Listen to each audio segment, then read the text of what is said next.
Ceci est un livre audio autogénéré par Google. 4e de couverture.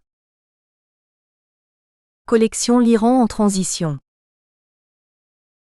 Le Moyen-Orient est aujourd'hui déchiré par un ensemble complexe d'intérêts endogènes et exogènes, mêlant dimensions économiques, politiques, religieuses et sociales.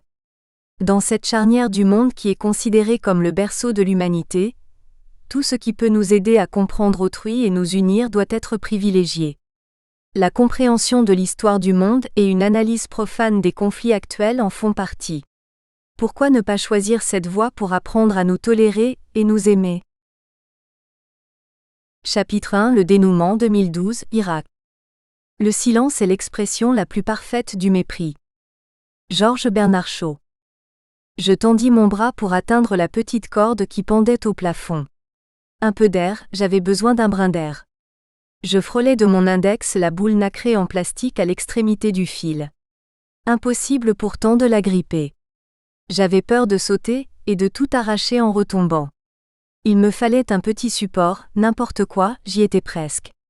Les 2 sofas de la pièce étaient occupés par mes amis, l'une affalée en plein sommeil, l'autre plongée dans son bouquin. Il restait une petite table en bois lustré. Je me dirigeais vers elle à pas feutrés, calais mes mains sous les côtés et tentais de la soulever à grand-peine. La sueur de mon front s'intensifiait, et quelques gouttes arrosèrent le beau vernis. Je hissai la table jusqu'à mes genoux, et retournai lentement à mon emplacement initial tel un pingouin transportant un énorme morceau de glace. Mes pieds finirent par se poser sur un épais tapis aux couleurs chaudes, serti d'arabesques. Je déposai la table avec attention, et pris appui dessus. Mon regard tourné vers la petite cordelette, je ne vis pas le tapis qui glissa soudain de quelques centimètres et me fit perdre l'équilibre. Ses poils doux amortirent un tant soit peu ma chute. « Eh bien mon vieux, qu'est-ce qui te prend ?» dis-je en tournant la tête vers Benoît. « Rien. Je cherche simplement à allumer ce satané ventilateur. » Sans commenter, Benoît esquissa un sourire, corna la page de son livre avant de le poser par terre et s'avança vers moi. « Regarde et prends-en de la graine. » Il poussa rapidement la table en bois, et tendit le bras jusqu'à la corde. En tirant un bref coup vers le bas, les pales amorcèrent nonchalamment leur lent mouvement de rotation. « Vous, les personnes de grande taille, vous n'avez aucune compassion pour moi. » Benoît éclata de rire en constatant ma tête déconfite et retourna s'asseoir. Il saisit son livre, décorna la page et se replongea instantanément dans sa lecture. « Qu'est-ce que vous faites encore vous deux ?» Élise venait d'émerger, les yeux à demi clos. J'avais trop chaud, j'essayais juste d'allumer ce ventilateur. Tu peux te rendormir. Elle frotta ses yeux assombris de nouveau. Je ne pourrais pas, cette histoire me stresse. Tu penses vraiment qu'Ahmed est impliqué dans cette affaire? Je ne sais plus Élise. Mais après avoir risqué si gros, on a intérêt à le retrouver rapidement. Un son sec et violent retentit à l'extérieur de la maison, me ramenant brutalement à la réalité. Mes mains tremblaient au même rythme que les battements de mon cœur. 3 autres claquements heurtèrent mes tympans. Les bruits se faisaient de plus en plus nombreux et distincts. Élise se leva en sursaut, toujours prête à l'action. Ses longs cheveux emmêlés laissaient entrevoir un regard vif et une bouche haletante. Ses fines lèvres trahissaient sa peur. L'adrénaline la poussait toujours à se rendre sur le terrain pour assister à l'incroyable. La peur ne disparaissait qu'au moment précis où elle devenait actrice de la scène. Comme l'acte V d'une pièce classique, c'était le dénouement de tout un moment de tension.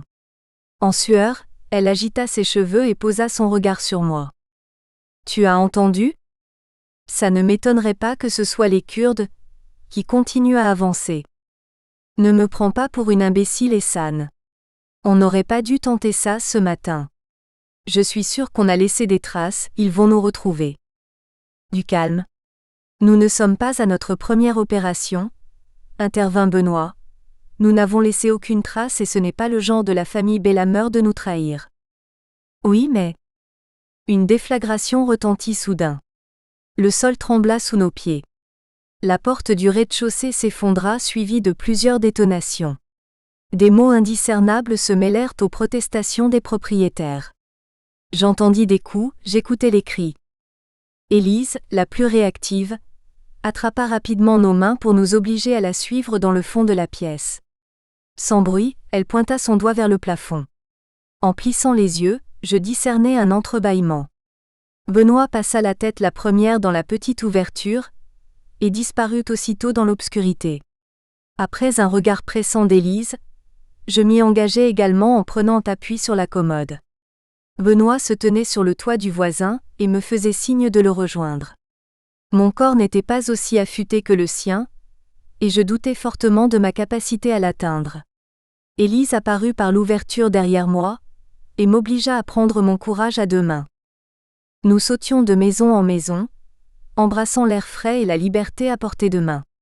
Après quelques minutes, nous nous retrouvâmes bloqués au bord d'une corniche. Benoît se suspendit à une gouttière et lâcha prise. En penchant la tête, je le vis atterrir en contrebas du mur dans une petite ruelle déserte. Avec courage, je tentai de l'imiter, mais la chute fut pour moi courte et violente. J'atterris dans un monticule de foin humide, mes jambes sur le dos de Benoît. Un seul échange de regards suffit. Une inquiétude partagée nous habitait. Nous avait-on vraiment retrouvé? Monsieur Belhammer, le propriétaire, n'allait pas risquer sa vie ou celle de sa famille pour nous protéger.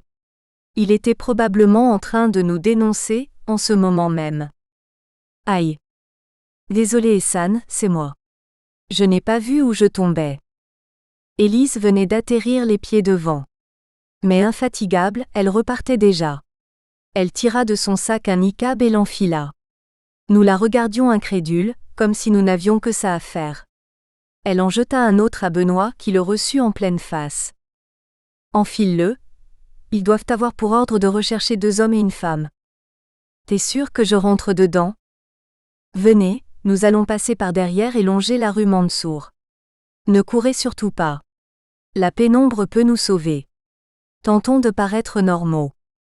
La marche fut longue et éprouvante. L'incertitude et le silence créaient un sentiment de solitude profond. Les bruits de pas de notre procession, cadencés par le rythme de nos palpitations, créaient une ambiance solennelle. Personne n'osait chuchoter, ouvrir la bouche ou même respirer trop fort. Les 2 silhouettes féminines qui m'entouraient faisaient office de garde du corps. Je perdis la notion du temps et me contentais d'avancer, tête baissée, suivant les talons d'Élise qui battaient le bitume devant moi, hypnotisé par ce rythme presque militaire. En levant les yeux, j'aperçus un ciel brillant d'étoiles. Non, criai-je en trébuchant soudain. Je tendis les bras pour ne pas perdre l'équilibre lorsqu'une poigne vigoureuse me saisit par le biceps. Merci Benoît. Tu l'as échappé belle. Taisez-vous. On y est presque. Ehsan, arrête de rêver et suis mes pas. Des lueurs orangées scintillaient au loin. Ces petites flammes dansaient en agitant leur corps envoûtant. Une fenêtre entr'ouverte atténuait cependant ces lumières vacillantes. Élise se dirigea droit vers l'ouverture. Alors que nous approchions, je discernais un homme assis derrière une table. Ses cheveux blancs, parfois gris et bien arrangés, étaient éclairés par les reflets d'une bougie. Son corps maigre gardait une stature des plus nobles. Le relief de ses mains travaillées n'avait d'égal que le creux de ses joues. Il serrait dans ses mains une petite tasse qu'il portait jusqu'à ses lèvres. Du thé probablement, pour le tenir éveillé. En Iran on en buvait tous les jours, mais le luxe ultime c'était de déguster du café.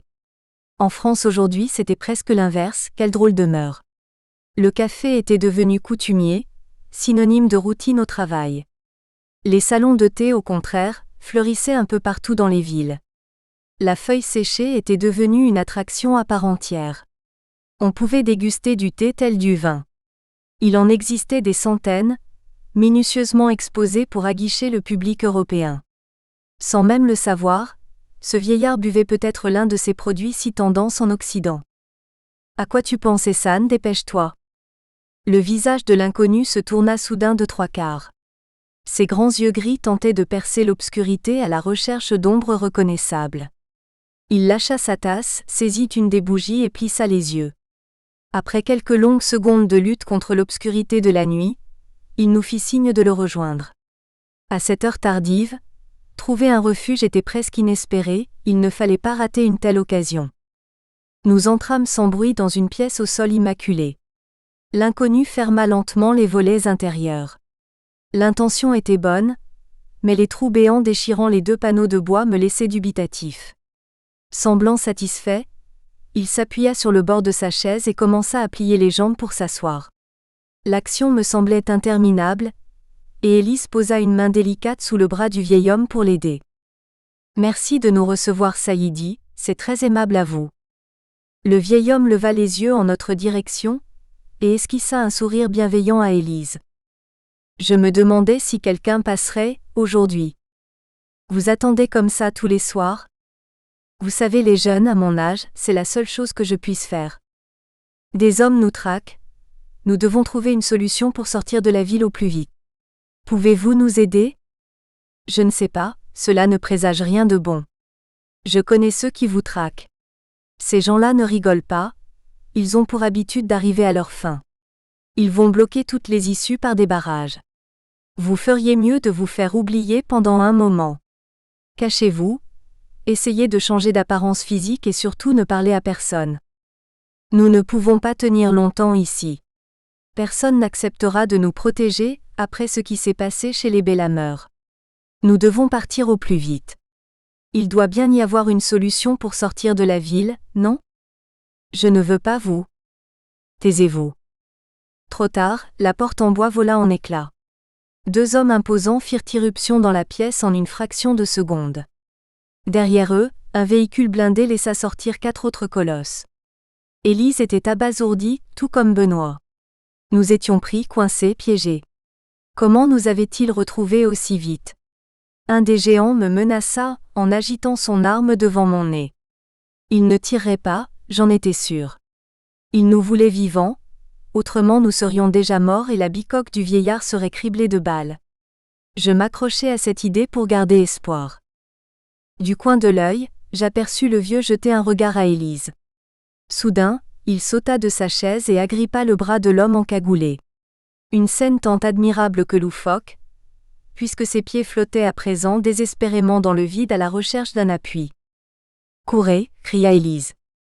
Je fis volte-face en m'élançant vers la porte arrière. Un cri âpre résonna, je continuais. Un bruit sec frappa l'air, je persistais. Un son lourd retentit et le sol trembla, je me figeais. Le corps inerte du vieillard venait de tomber à terre. La peur saisit tous mes membres. Pétrifié, je réussis juste à tourner la tête d'un quart. Le corps du vieillard gisait piteusement sur le sol. Du sang jaillissait du côté de son crâne, s'écoulant en un épais filet sur le sol. Sans nous laisser le temps de réagir, les 6 hommes nous saisirent. Élise se débattit tant bien que mal. Benoît, lui, tenta un coup de poing. Une balle lui transperça le mollet en réponse. Ah ah ah ah chach. Arrêtez, supplia Élise. Je me laissai prendre sans résistance, et ressentis instantanément la pression du canon du fusil entre mes omoplates. De manière autoritaire, elle m'indiquait la direction à suivre, vers la porte pulvérisée. J'enjambais le cadavre du vieil homme. Les veines de son cou avaient explosé sous l'impact et son regard était sans vie. Les 2 gaillards me propulsèrent dans leur véhicule tout-terrain. Élise vint s'affaler contre moi, et Benoît ne tarda pas à nous rejoindre, son pantalon en lambeaux et sa jambe trouée. En guise de garrot, on lui avait rapidement noué un petit bout de jonc autour de sa blessure. Son visage grimaçant et ses yeux plissés laissaient entrevoir de lourdes larmes. Une fois les mains liées et les yeux bandés derrière un vulgaire bout de tissu, le moteur vrombit et le véhicule se mit en route. Nos corps se déportaient de droite à gauche, sans pouvoir anticiper la route ou se retenir. Je m'efforçais de mémoriser le nombre de mouvements latéraux et les changements de direction. 7 à gauche, 5 à droite avec 10 secondes environ entre chaque. 8 à gauche, à quoi bon? Le chemin était si long. Nos ravisseurs échangèrent des paroles de plus en plus vives. Leurs voix rauques résonnaient comme les basses d'une enceinte trop forte. Soudain, un crissement de pneus fit stopper le véhicule et les portes s'ouvrirent brusquement. On m'agrippa le bras, me tira violemment et me jeta à terre. Un coup de pied m'obligea à me relever. Ne voyant toujours rien, je me contorsionnais péniblement. « Enlève tes habits et donne-les-moi. » Surpris par cet accent parfaitement français, je ne réagis pas tout de suite. « T'es sourd ou quoi? Dessape-toi et file-moi ça. » Et vous deux pareil, lança-t-il à mes 2 amis. Enlever un pantalon main ligotée n'était pas une mince affaire, et je mis quelque temps à le déboutonner. Un coup de crosse atterrit entre mes côtes. J'étais nu, aveugle et attaché face à un groupe d'hommes armés à présent. Les plaintes étouffées d'Élise et Benoît me parvenaient indistinctement, un bâillon retenant leurs mots. Je reçus encore quelques coups, pendant que l'un des assaillants vérifiait si je n'avais pas de micro ou autre dans mes vêtements. Une douleur fulgurante m'envahit quand un poing heurta mon visage.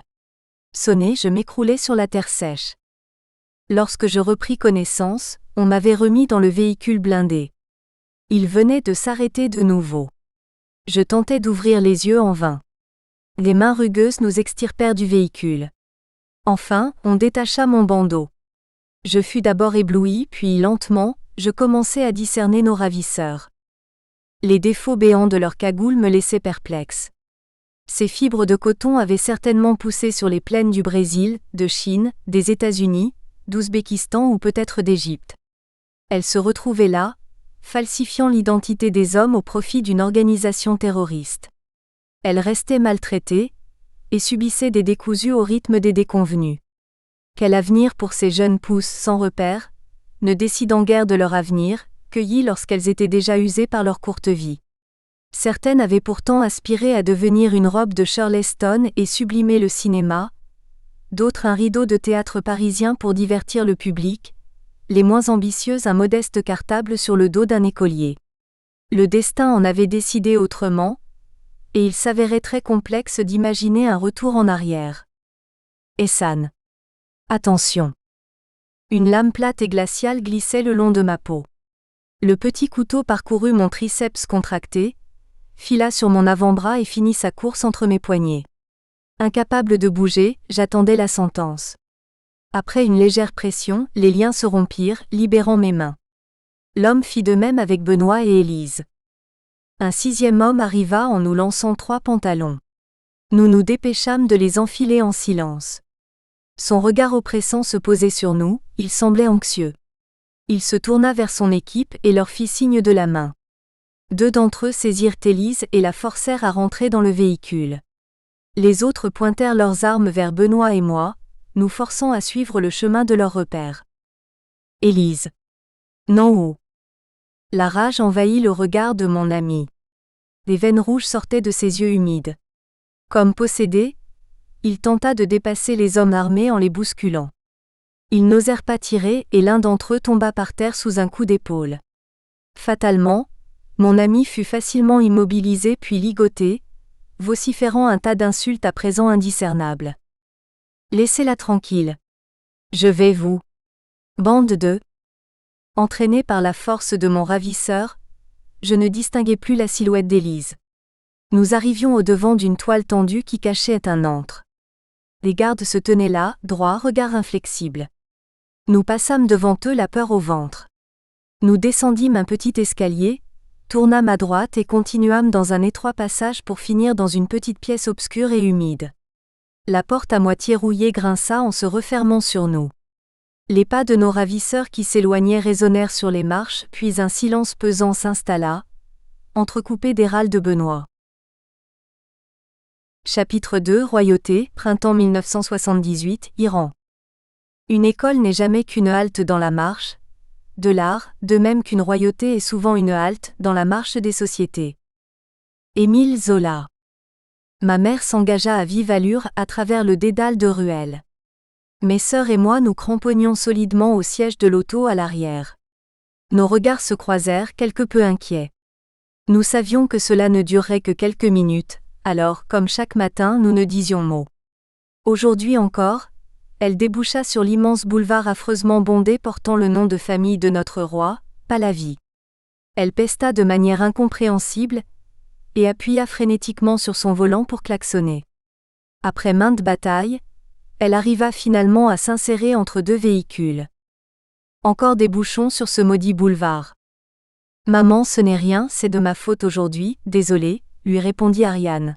« Je vous préviens, demain je pars 20 minutes plus tôt quoi qu'il arrive. » Ma grande sœur Ariane hésitait toujours entre des dizaines de jupes, nous faisant perdre un temps précieux. Ma mère m'assurait que c'était parce qu'elle devenait une femme. Aujourd'hui, Je l'avais même vu enfiler une paire de chaussures à talons différentes à 3 reprises pour ne finalement en mettre aucune. Pendant ce temps, la ville s'animait. Les commerçants de Téhéran couraient ouvrir leurs échoppes dans l'espoir pour certains, de nourrir leurs familles le soir venu. Les couples emmenaient fièrement leurs enfants à l'école. Les soldats patrouillaient, et les mendiants se réveillaient encore plus tôt afin de ne rater personne. Toute cette émulation matinale m'émerveillait. De la fenêtre de l'auto, je contemplais cette fourmilière. J'avais le temps, nous n'avancions plus. Mon école n'était pas comme les autres. Ma mère ne cessait de dire que c'était la meilleure de Téhéran, la preuve. Le chat y envoie même ses fils. Mais en réalité, la particularité de mon lycée résidait dans sa mixité garçon-fille.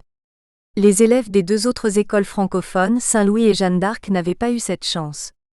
Même si j'étais censée aller au premier, ma mère avait usé de sa botte secrète pour me faire rentrer à Razi. Après tout, elle y enseignait le français. L'une des meilleures professeurs, scandait fièrement mon père. Mes amis de Saint-Louis, outre le fait de ne jamais côtoyer de filles, se plaignaient sans arrêt des pères missionnaires qui y enseignaient. Ils les décrivaient comme de vieux croutons sévères.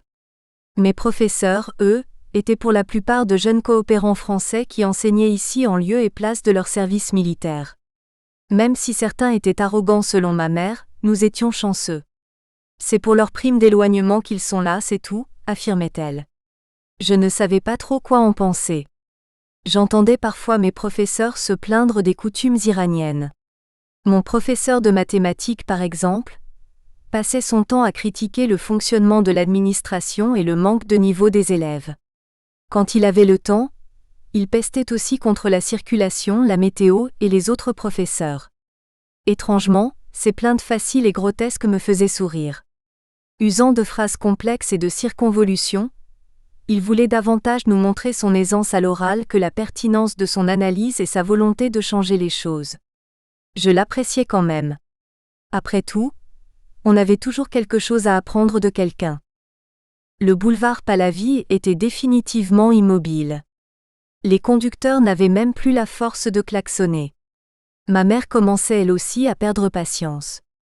Elle n'aimait pas que nous arrivions en retard au cours de ses collègues. Elle finit par nous faire signe d'y aller à pied. Faites attention aux voitures en traversant. Merci maman, à ce soir. Une fois dehors, ce fut une toute autre bataille qui commença. J'allais, ma petite sœur, agrippa tout de suite mon bras gauche. Je saisis de ma main libre celui d'Ariane, avant qu'elle ne se mette en marche. Elle était très grande pour son âge et dépassait ses copines d'une tête. Le rythme qu'elle adoptait n'était pas à prendre à la légère. J'étais écartelée entre une jument au galop et un poulain au pas. Jalais ne faisait aucun effort, et se laissait traîner comme si j'avais la force d'un étalon. L'avenue Pahlavi était interminable, bordée de platanes qui procuraient un peu d'ombre. Les trottoirs étaient larges et des djous les séparaient de la chaussée. Ces caniveaux très profonds servaient à écouler l'eau des rares orages de Téhéran. C'étaient aussi de vrais pièges pour les automobilistes, cyclistes et passants imprudents. Ariane s'écarta du trottoir et enjamba celui en face d'elle. Je sautai de toutes mes forces pour être sûre d'emporter mon corps et celui de Jalais au-dessus de cet obstacle. Après 500 mètres de marche, nous aperçûmes enfin le complexe scolaire Razi. Il était époustouflant. Ses équipements et son prestige en faisaient un des joyaux de la capitale. Il avait même attiré l'intérêt de la France par le passé. Le général de Gaulle, ancien président de la République française, avait posé la première pierre du complexe en 1963 selon ma mère. Elle en était si fière. Je me mis à sa place un instant, le torse bombé et décoré de médailles, franchissant l'enceinte du lycée. La foule amassée sur les côtés, un cortège me frayant un passage jusqu'au proviseur. Cela devait être impressionnant. Nous nous engageâmes dans la petite allée menant au collège, empruntant les hautes marches de l'escalier. L'odeur des lilas me chatouillait les narines. Une grande place bordée d'un parterre mauve en fleurs se dévoilait sous nos yeux. Certains bourgeons n'avaient pas encore éclos, mais ils mouraient d'envie de croquer la vie à pleines dents. Je lâchai un moment Ariane pour admirer ce beau spectacle. « Que fais-tu » me demanda Jalais, toujours accroché à mon bras. « Je profite un peu. Cours rejoindre ta sœur si tu veux. » « Non. C'est une technique pour que je te lâche, je ne suis pas bête, tu sais. Désespéré, je tournai la tête et aperçus au loin la silhouette d'Ariane qui nous avait déjà distancés. Impossible de rattraper ma locomotive. Je traînerais mon petit wagon sur les derniers mètres. Je me dirigeai vers les salles de classe en prenant le temps de contempler les carreaux bleus qui ornaient les arches du bâtiment, un bleu si bleu et ancestral qu'on le qualifie de Perse. Les plus belles mosquées d'Ispahan, au centre de l'Iran, resplendissaient de cette couleur mythique. J'avais visité cette ville l'année dernière, et en gardais encore des souvenirs merveilleux. Ces simples carreaux de faïence me faisaient voyager le temps d'une marche. La finesse des motifs était sans égale, et je pouvais les reconnaître parmi des milliers. À côté d'eux trônait un coq en céramique, d'une couleur or, de plusieurs mètres de haut. Symbole de l'amitié franco-iranienne ? Sans doute. Une fois dans le hall, Jaleh desserra soudain mon bras. « Merci », cria-t-elle en courant vers sa salle.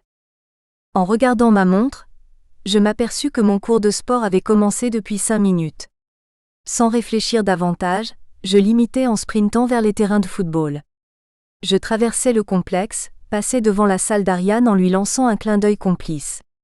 Elle avait cours de français littéraire, avec Madame Pachery, l'une des collègues les plus appréciées de ma mère. Grâce à elle, notre niveau de français excellait, bien plus qu'en mathématiques. Ma mère disait même qu'on écrivait parfois mieux que certains Français. J'arrivais devant la piscine, longeais la salle de gymnastique, défilais les terrains de basket-ball et m'arrêtais enfin devant celui de football. « Eh » dis-je épuisé, les mains sur mes genoux. « Toujours en avance, toi. »« Benoît, tu sais bien que je déteste attendre. »« Nous aussi, figure-toi. »« Tu n'as pas oublié tes crampons cette fois-ci ?» Élise se mit sur la pointe des pieds pour regarder l'intérieur de mon sac.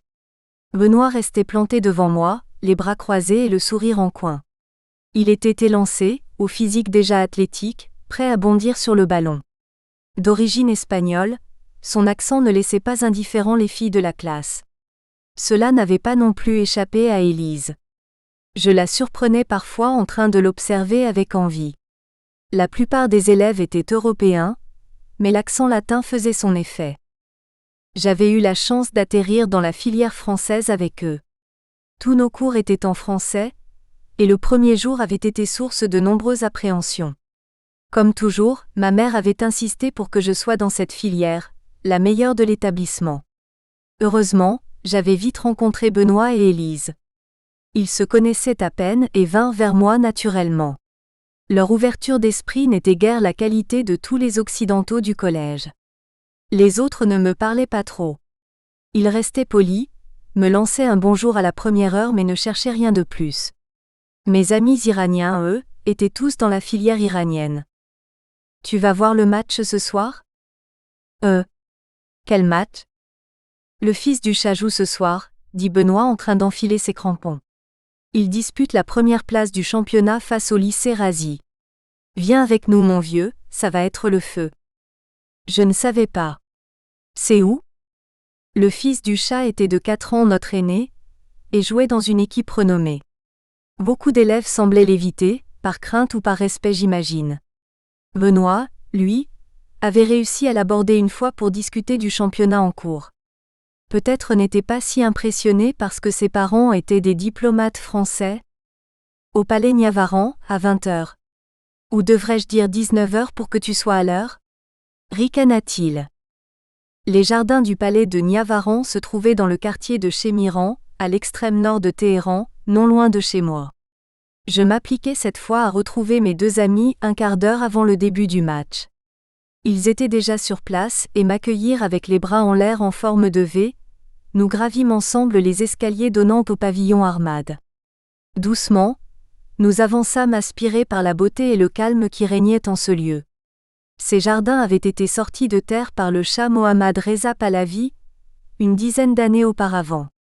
L'immensité du lieu vous absorbait telle une goutte d'eau au milieu d'un désert. Complexe de 9000 mètres carrés répartis sur 2 étages et demi, indiquait l'inscription d'une plaque en métal qui ornait le mur. Peu après la construction du palais en 1968, le Shah et sa famille y avaient emménagé et avaient même fait aménager un terrain de foot improvisé. Une petite lande de terre nous tendait les bras. Seuls quelques gardes nous séparaient de notre objectif. Nous présentâmes nos papiers et filâmes prendre les dernières places restantes. Une bonne partie de l'école Razi s'était déplacée pour assister au match.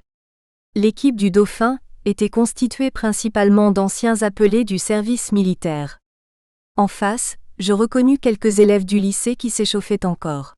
« Franchement mon pote », me dit Benoît en pointant l'un des coéquipiers de l'équipe adverse, « ose me dire que celui-là n'a pas plus de 18 ans. C'est vrai qu'il fait très vieux. Quoi? Tu penses qu'il triche? J'ai des doutes. Personne n'osera contester de toute façon. Benoît était un compétitif dans l'âme. Il cherchait déjà des excuses au cas où nous perdions. Le match s'annonçait exaltant. Les amis d'Ariane se comptaient aussi par dizaines. Certains jouaient d'ailleurs ce soir.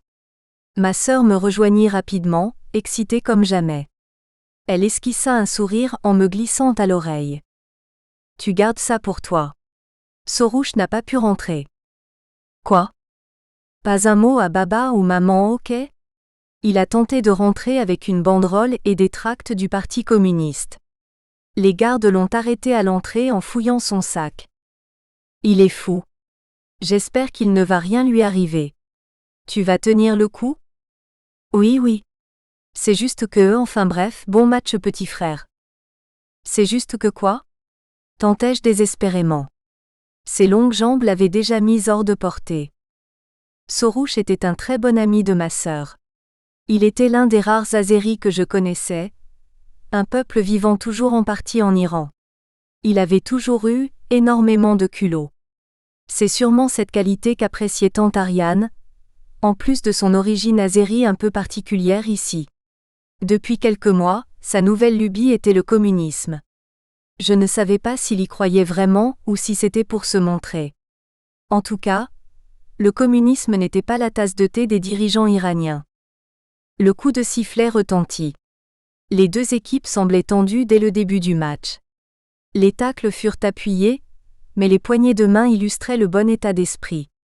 Tout le lycée s'était attroupé autour du terrain et scandait le nom des joueurs dès qu'ils touchaient le ballon. Autour de nous, les gardes du palais restèrent silencieux. Au vu de leur armement lourd, on sentit qu'il ne fallait pas déroger aux règles. Un joueur du lycée contourna la défense adverse avec habileté et réussit à trouver une occasion. La foule était en délire.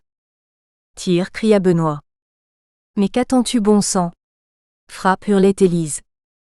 Le joueur décocha un coup de pied monumental vers la lucarne. Le gardien se déplia de tout son long et stoppa la balle entre ses gants. Mais pourquoi il a tiré à gauche, cet imbécile? Toujours bon esprit toi, le taquina Élise. Le gardien, sans perdre une seconde, dégagea son camp d'une force surhumaine. Le ballon traversa la moitié du terrain dans les airs. Il monta presque jusqu'aux nuages. En suivant le ballon du regard, j'aperçus soudain un point sombre transpercer le ciel. Un son sourd l'accompagnait et couvrit peu à peu les bruits ambiants. Benoît resta bouche bée. Je ne sus que dire. En plissant les yeux, je discernais un hélicoptère noir. Il fonçait littéralement vers nous. Le battement des pales faisait vrombir nos corps. L'herbe commença à frémir. Au vu de sa taille, je crus reconnaître un des engins de l'armée. Les gardes du palais envahirent le terrain et nous assignèrent directement vers la sortie. Les joueurs furent expulsés, à l'exception du Dauphin. L'hélicoptère atterrit rapidement. Sous son souffle, le ballon fut projeté dans nos buts. Douce ironie. Le char Reza Pahlavi en personne s'avança, d'un pas pressé, en direction de l'hélicoptère. Il était entouré de 2 gardes du corps. Tout le monde se figea à sa vue, par respect ou inquiétude encore une fois. C'était la première fois que je le voyais en chair et en os. Ses cheveux grisonnants plaqués en arrière faisaient corps avec sa peau lisse. Derrière de larges lunettes carrées en écaille, ses yeux noirs affichaient un air grave. Il tourna la tête pour faire signe à son fils de le suivre. Sa femme le talonnait de près. L'impératrice se déplaçait avec élégance, tel un félin. Sa silhouette était élancée et son port de tête guindé. Son tailleur strict et ses cheveux noués en chignon ajoutaient à son prestige. Leur présence impressionna l'assemblée de supporters. Les 3 protagonistes montèrent dans l'engin sans plus d'explication. Ils décollèrent, et laissèrent nos airs interrogateurs sur la touche. Chapitre 3 Éducation, printemps 1978, Iran.